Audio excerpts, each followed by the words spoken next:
할렐루야, 우리 예수님께서 부활하셨습니다. 어떤 사람이 그러더라고요. 우리 예수님이 못 해보신 게 딱 하나가 있다고. 그게 뭐냐 했더니 장례식 주례를 못 해보셨대. 나사로 장례를 치러 가셨다가 그만 나사로를 살리셨기에 장례식 주례를 못하고 오셨답니다. 그랬더니 어떤 사람이 또 그러더라고요. 예수님이 가서는 안 될 곳이 딱 한 군데가 있다고. 어디냐 했더니 공동묘지에 가면 안 된대요. 예수님께서 공동묘지에 찾아가시면 그 많은 사람들이 다 살아날 수도 있기 때문에 결코 예수님은 공동묘지 곁길이라도 가시면 안 된다라는 이런 우스갯소리를 합니다.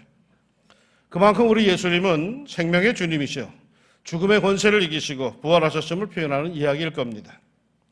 우리 기독교인의 신앙 돌아보면요, 그 참혹한 핍박과 신앙적인 박해 속에서 태연히 죽을 수 있었던 그 많은 그리스도인들은 바로 이 부활 신앙에 자기의 삶의 뿌리, 소망을 두었기 때문입니다.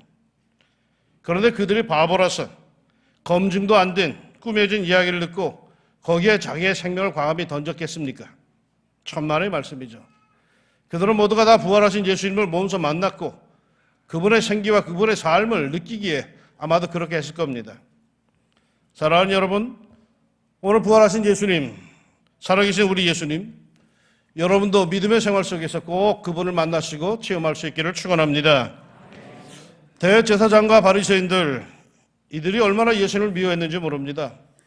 민심이 자꾸 자기들에게 떠나서 예수님께 자꾸 쏠려가자 불안하기 시작합니다. 그래서 마침내 기회를 잡아가지고 빌라도와 함께 예수님을 십자가에 못 박아 죽였죠. 그날 밤 그들은 모처럼 두 다리 쭉 뻗고 자겠다 싶었는데 퍼뜩 떠오르는 게 있었습니다. 그래서 다시 빌라도를 부지런히 찾아갑니다. 그리고 빌라도 총독에게 요청합니다. 주여, 저 속이던 자가 살아있을 때 말하되 내가 사흘 후에 다시 살아나리라 한 것을 우리가 기억하노니 그러므로 명령하여 그 무덤을 사흘까지 굳게 지키게 하소서. 그의 제자들이 와서 그 시체를 도둑질하여 가고 백성에게 말하되 그가 죽은 자 가운데서 살아났다 하면 후에 속임이 전보다 더 클까 하나이다. 아주 집요한 사람들입니다. 만약을 대비하여서 예수님의 무덤까지 지키라는 겁니다. 그런데 우리는 여기서 아주 분명한 사실을 보너스로 알게 됩니다. 예수님께서는 생전에 당신이 부활하실 것을 이미 공개하게 말씀을 하셨다라는 사실입니다. 예수님의 부활은 비밀로 은밀하게 선언되고 은밀하게 이루어진 게 아니라는 것입니다. 부활은 갑자기 생긴 게 아니라 주님께서 살아 생전에 이미 길거리에서 복연히 선포를 하셨다는 것이죠. 그것도 그 대적자들까지 그 사실을 기억할 정도로 분명하게 말씀을 하셨다는 겁니다. 이에 빌라도는 그들 스스로 굳게 지키라고 하면서 경비병을 내어줍니다. 이 경비병은 로마 군대 조직에 의하면 4명의 군사로 조직되어 있습니다. 그러니까 4명의 군사로 로마 군인으로 하여금 예수님의 무덤 문을 지키게 했던 겁니다. 특별히 임봉하고 지키게 하였다는데 구체적으로 당시의 관례를 살펴보면 이러합니다. 무덤의 입구를 큰 돌로 막습니다. 그리고 그 돌을 밧줄로 굴 입구에서 이렇게 묶어놓고 그 밧줄의 중앙 또는 양끝을 초 또는 흙으로 아주 봉하여서 그 돌을 움직이지 못하게 합니다. 그리고 그 앞에 4명의 군인이 창을 들고 지켰죠. 어느 누구라도 함부로 거기에 접근할 수가 없었고 빌라도 총독의 허락 없이는 임봉을 뜯을 수 없었습니다. 누군가가 그것을 밖에서 뜯었다 하면은 금방 표가 날 수밖에 없는 그러한 상황이었습니다. 예수를 죽이고 그 예수가 혹시나 살아날지 모른다 싶어서, 아니 누군가가 그 시체를 훔쳐가서 예수가 살아났다고 거짓말을 퍼뜨릴지 모른다 해서 자기들이 할 수 있는 모든 권력과 방법을 다 동원하여서 그 무덤의 문을 굳게 닫고 지켰던 것입니다. 그야말로 예수님의 부활을 막기 위하여서 인간이 할 수 있는 방법은 다 하였던 것입니다. 그런데도 우리 예수님은 살아나셨습니다. 그토록 굳게 닫혔던 무덤의 문이 한순간에 아무런 저항도 없이 무력하게 활짝 열리고 말았습니다. 이것은 밖에서 여는 게 아닙니다. 안에서 생명의 힘이 무덤의 문을 열어 제친 겁니다. 할렐루야. 부활, 그건 하나님의 역사입니다. 우리의 역사가 아닙니다. 하나님의 힘입니다. 우리의 힘이 아닙니다. 하나님의 생명입니다. 우리의 생명이 아닙니다. 밀려오는 생명의 역사, 그 생기의 행진을 죽음이 사망이 감당하지 못한 겁니다. 그걸 못 나오게 꽉 틀어 막았지만 그 하나님의 생명의 권세가 그거를 무너뜨린 것이죠.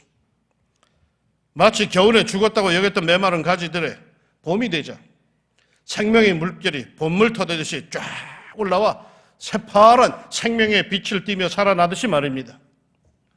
아무리 절망적인 상황이라도 거기에 하나님의 생명의 의지가 있다면 그 절망은 희망으로 바뀌는 줄로 믿습니다. 아무리 세상에서 끝났다고 말이죠. 이른바 종쳤다고 할지라도 그곳에 하나님에 대한 절대적인 믿음과 소망이 있을 때에 우리는 눈물겨운 새로운 축복이 있는 줄로 믿습니다. 어느 집사님이 어깨가 몹시 결려서 한의원을 찾아가 침을 맞았습니다. 며칠 침을 맞으니까 좀 괜찮은 것 같아서 계속 일을 하는데 다시 너무너무 큰 고통이 그 어깨에 찾아옵니다. 이분이 택배 일을 하던 사람이라 아마 무공을 들고 내리고 하다가 결렸나 보다 싶었는데 그게 아닌 듯해요. 너무나 아파가지고 안 되겠다 싶어 일을 중단하고 가까운 병원을 찾아갔더니 병원에서 빨리 큰 병원으로 가보라고 합니다. 놀란 마음에 근처의 대학병원 응급실로 들어갔는데 진단 결과 위암이었습니다. 그것도 급성이라고 하면서 다음날 바로 수술을 받았는데 열어보니까 너무 늦었어. 한 주일을 넘기기가 힘들다는 진단이 나왔습니다. 위암 환자들만 모여있는 병실에 누워 생각을 해보니까 기가 막혔어요. 더군다나 이제 앞으로 일주일밖에 못 산다는데 해놓은 일이 아무것도 없어요. 그래서 하나님께 기도합니다. 하나님, 제가 하나님 앞에 해놓은 일이 너무나 없습니다. 이제 한 주일 남아 있으면 죽는다는데 나는 골고다의 한편 강도처럼 그런 부끄러운 구원을 받기는 싫습니다.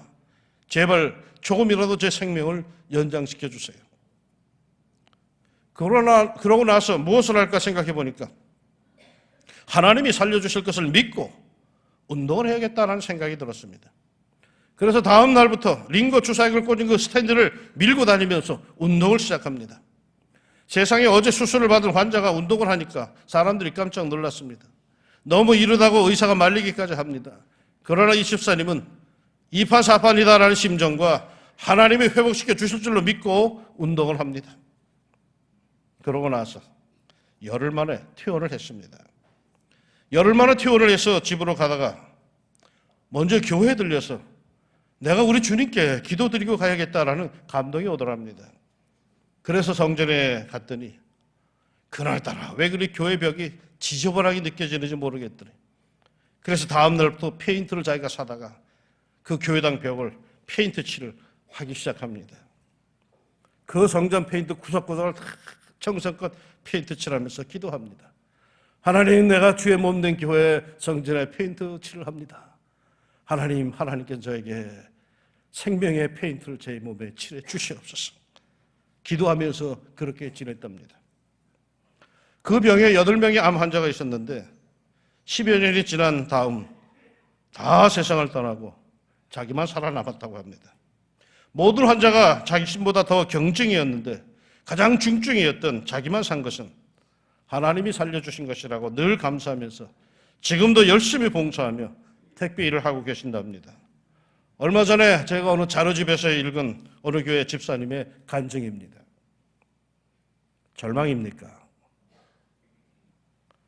하나님께서 그래, 넌 끝이야 라고 동의하시기 전까지는 절망하지 맙시다. 문이 닫혔다고요.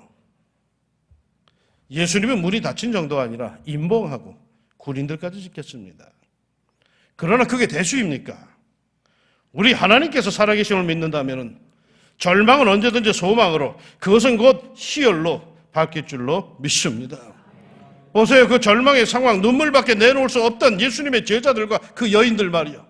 바로 며칠 전까지 예수님을 십자가에 못 박고 장례 치르고 절망했던 그 사람들이 얼마나 큰 기쁨을 얻었습니까? 예수님께서 살아나셨으니 세상에 그보다 더 큰 기쁨이 어디 있겠습니까? 여러분, 기독교는 부활의 종교입니다. 반 뷰렌이라고 하는 사람이 말하기를 부활 이전에 크리스천은 없었다라고 합니다. 사람들은 우리 기독교가 사랑, 윤리, 정직, 정의, 구현을 구현하는 종교라고 생각을 합니다. 맞습니다. 우리는 사랑을 얘기합니다. 윤리를 따집니다. 정직해야 합니다. 정의 구현을 실현해야 됩니다.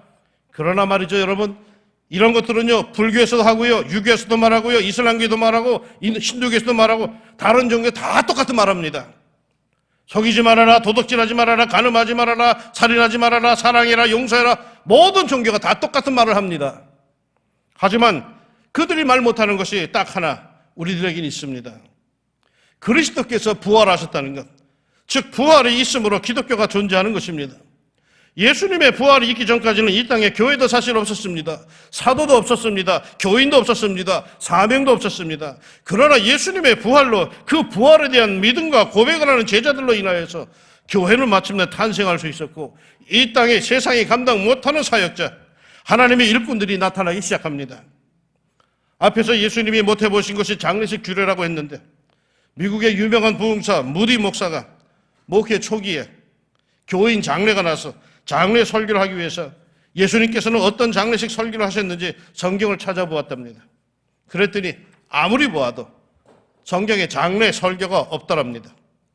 왜냐하면 예수님은 어느 초상집에 가셨든지 장례 설교를 하신 것이 아니라 그 죽은 자를 살리셨기 때문입니다. 회당장 야이로의 어린 딸, 그 장례에 가서는 달리타 쿰, 소녀야 일어나라 하시면서 살려내시고, 슬피 우는 나인성 과부의 아들 장례에서는 상녀를 멈추고서는 청년아 내가 네게 이르노니 일어나라 하셔서 그 죽은 청년을 살려내셨고, 나사로는 죽은 지 사흘이 지나서 썩은 냄새가 나는데도 그 무덤을 열어라 하시고는 나사로야 나오너라 하셔서 그를 살려내셨습니다. 그러나 예수님은 장례 설교를 하신 적이 없으십니다. 뭘 뜻하는 걸까요? 우리 예수님에게는 죽음이 없습니다. 생명입니다. 예수님께 붙기만 하면은, 그분께 순종만 하면은, 그분을 믿기만 하면은 하나님의 영광, 영원한 생명의 은총을 누릴 수가 있습니다. 그러게 예수님을 만나면은 힘을 얻습니다. 예수님을 만나면은 삶의 의욕을 얻습니다. 죽었다고 여기던 그 모든 것들이 다시 살아납니다. 부활의 생명의 빛이 어둠을 몰아냅니다. 예수님을 정말 만난 사람들은 그 눈동자가 달라집니다. 그의 삶의 자세가 달라집니다. 그에게는 뭔가가 있습니다. 설명할 수 없는 그 뭔가가, 그야말로 포스가 있습니다. 사랑하는 성도 여러분, 우리가 이왕 믿음 생활하는 거 부활신앙을 갖고 삽시다. 기독교인의 특징, 한마디로 표현하면 이 부활신앙이죠. 이 부활신앙이 없다면 그에게 기독교 신앙의 힘은 없는 겁니다.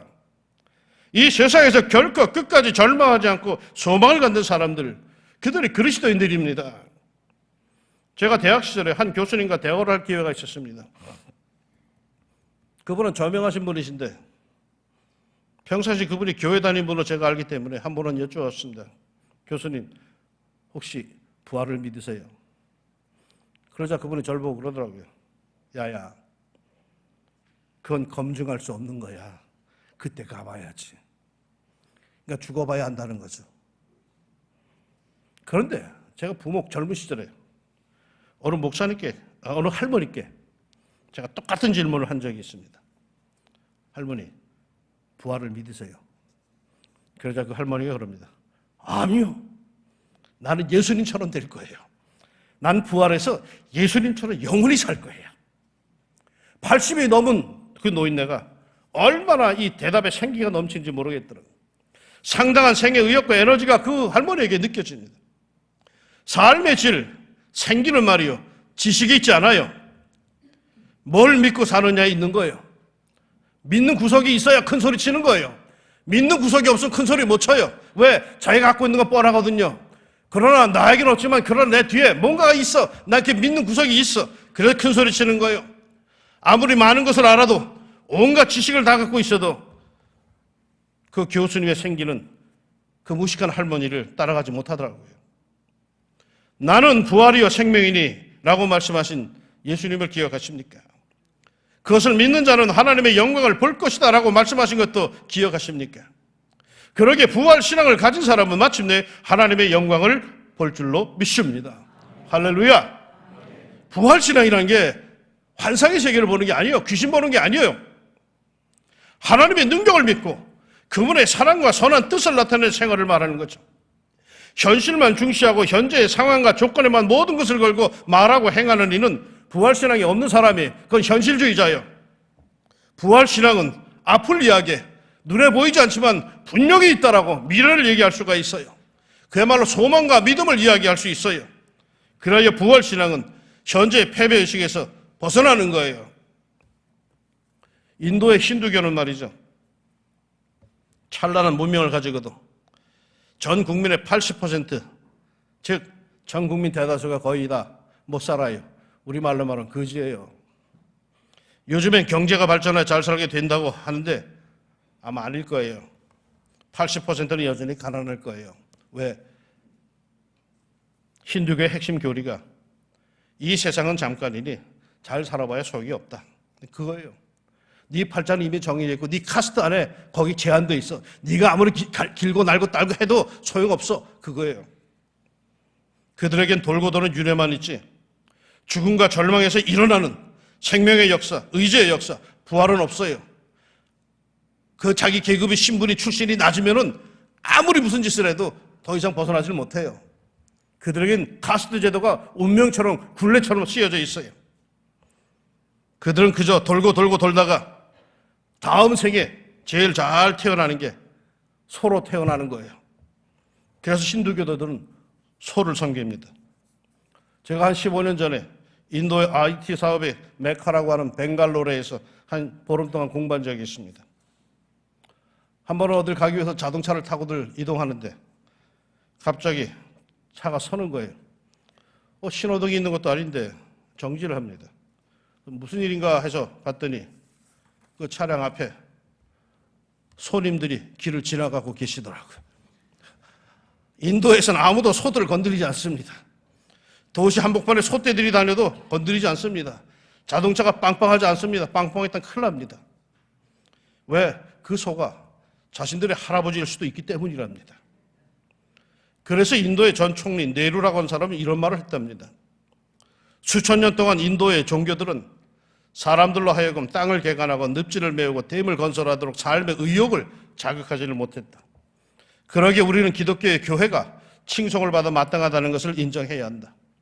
교회는 세계 도처에서 인간의 무거운 짐을 덜어주려고 노력해왔다. 이렇게 교회가 인간을 자극하고 이끌었던 힘의 근원은 바로 예수 그리스도의 부활이다. 여러분, 부활에는 절망이 없습니다. 다 잃어도 절망하지 않습니다. 하나님이 내게 계시는 한 절망하지 않습니다. 다 잃어버려도 끝까지 버티는 게 예수쟁이입니다. 상황이 나쁘고 조건이 악화되면 사람들은 절망하고 슬퍼하고 심지어 자살도 하는데 예수 믿는 이들은 어림도 없습니다. 극도의 비극을 당하면 정말이지 어려운 상태에 떨어지면 울면서 이게 내 팔자려니 내 운명이려니 하고 포기하는데 예수 믿는 사람들은 그렇지 않습니다.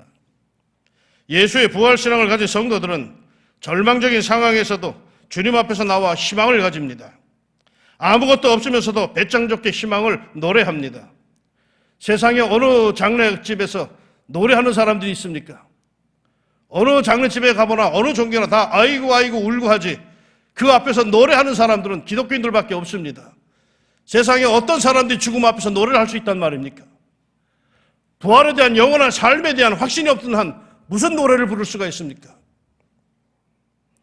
오늘 아침 예수님께서 그 절망적인 죽음을 이기시고 부활하셨음을 믿는다면 여러분도 여러분의 절망적인 상황을 이기고 부활할 수 있음을 믿으시기를 축원합니다. 아무리 상황이 안 좋아도 우리 하나님 얼마든지 새롭게 찬란하게 놀랍게 우리를 생명의 땅으로 축복의 땅으로 권능의 땅으로 부활시키실 줄로 믿습니다. 아직 끝난 거 아닙니다. 부활 얼마든지 우리 하나님이 역사하십니다. 생명이 필요한 어떤 곳이라도 이 부활의 권세가 주어집니다. 우리 하나님이 원하시면 말이죠. 하나님께서 하시겠다 하시면 못할 것도 없고 안 될 것도 없습니다. 그러기에 부활 우리가 보기에는 놀랍고 기적이고 믿을 수 없는 일이지만 우리 하나님은 얼마든지 하실 수 있는 일이십니다. 할렐루야. 이 부활신앙으로 세상을 넉넉히 이기는 하늘 백성으로 살아가기를 부활이신 우리 예수님의 이름으로 축원합니다. 기도합시다. 무덤에 갇혔습니다. 무덤 문도 닫혔습니다. 그야말로 종쳤습니다. 숟가락 났습니다. 끝장났습니다. 더 이상 희망이 없습니다. 캄캄합니다. 그런데 생명의 권세가 그 안에서 터져나오는 것이 부활의 아침 소식인 줄로 압니다. 내 삶이 비록 이렇게 처해 있다 할지라도, 여길 봐도 안 되고 저길 봐도 안 되고 옴짝달싹할 수 없는 처지라 할지라도, 이젠 내가 더 이상 할 게 없다라고 할지라도 하나님께서 됐다 와라 하기 전까지는 희망을 갖게 하여 주옵소서. 그 희망이 예수님이 부활하신 것처럼 참으로 극적인 생명의 역사로 나타나게 하여 주시옵소서. 삶이 어렵고 힘들고 무섭고 두려운 사람일수록 예수님 더 꽉 붙잡게 하여 주시사, 그 예수 생명의 부활의 권세가 저들에게도 임하게 하여 주시사, 하나님의 그 어려운 무덤 같은 상황에서 벗어나게 하여 주시고 마침내 찬란하게 다시금 회복되는 은혜의 역사가 있게 하여 주시옵소서. 하나님의 몸이 아픈 사람들도 있습니다. 암이라고 하기도 합니다. 세상에서 그 변명이 나면 절망합니다. 그럼에도 불구하고 우리가 오늘까지 이렇게 있는 것은 예수 생명의 역사가 우리에게 있음을 믿기 때문입니다. 주여, 저들의 믿음대로 치료되게 하여 주시옵소서. 어떻게 치료되는지 우리는 잘 모릅니다. 그러나 주님께서 원하시면 깨끗이 치료될 줄로 믿습니다. 생명의 역사가 오늘 이 아침 생명의 주님께 예배하러 나온 성도들에게 이 자리에서 충만하게 임하게 하여 주시옵소서. 어떻게 된 일인지 모르지만은 무덤의 문은 열리고 예수님은 부활하셨사오니 어떻게 된지 모르지만 치료되게 하여 주시고, 저들의 믿음대로 내가 믿으면 하나님의 영광을 보리라, 이 역사가 저들의 믿음 가운데 살아계신 예수님의 이름으로 이루어지게 하여 주시옵소서. 예수님의 이름으로 기도합니다. 아멘.